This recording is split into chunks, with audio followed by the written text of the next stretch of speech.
Here's something that might shock you. Ubisoft just made one of their boldest moves yet with Assassin's Creed Shadows, and it's completely changing how we think about post-launch game support.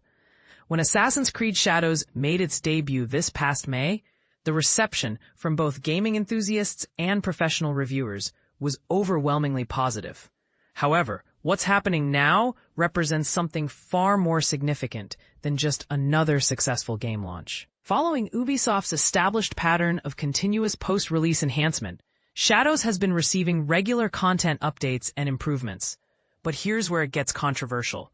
The upcoming 1.1.1 update, scheduled to drop this Thursday, represents the most substantial addition to the game since its original release, and it's raising some eyebrows in the gaming community. The timing couldn't be more perfect for both newcomers and returning players to dive into this stunning digital interpretation of feudal Japan.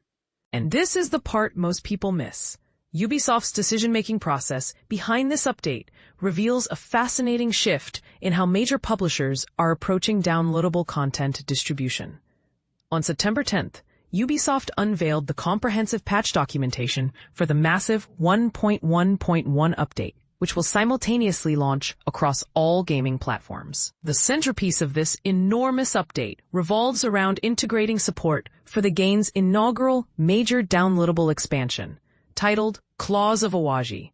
This substantial add-on content package is set to become available on September 16th, and comes as a complimentary bonus for anyone who secured their copy of Assassin's Creed Shadows through pre-order arrangements before the game's initial release window earlier this year.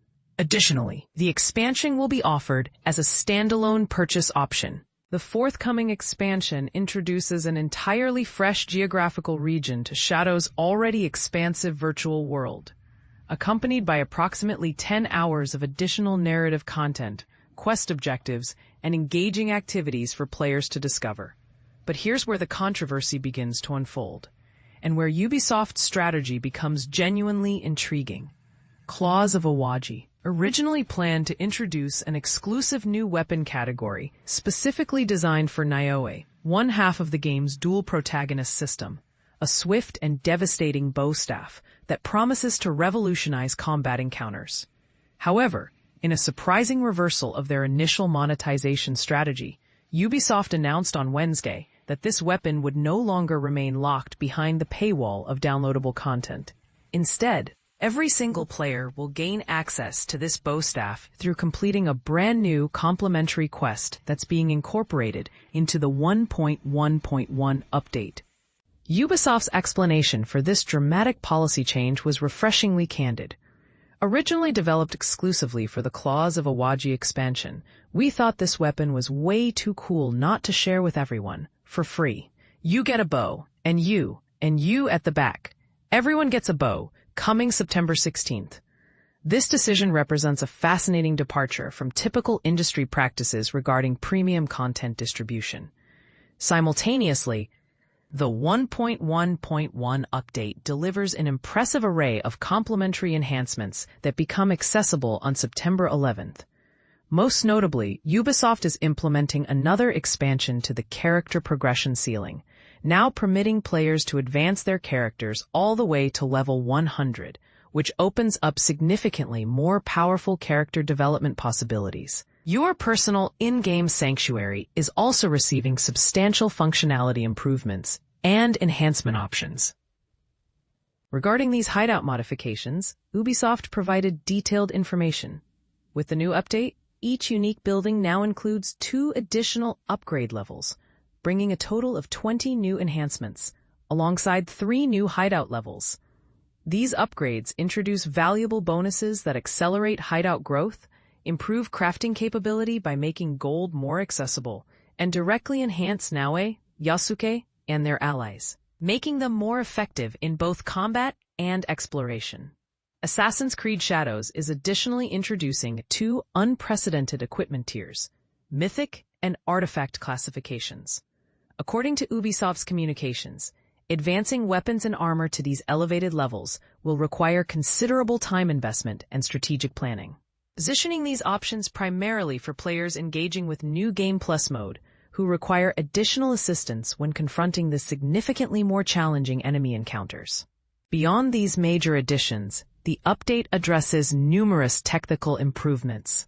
PC players will particularly appreciate that cutscenes are no longer restricted to 30 frames per second, allowing for much smoother visual experiences during story sequences. The comprehensive bug resolution list tackles everything from game-breaking crashes during specific story sequences to minor visual inconsistencies with character equipment. Quest-specific fixes address progression blockers, interaction problems, and various mechanical issues that were hampering player experiences across different difficulty settings.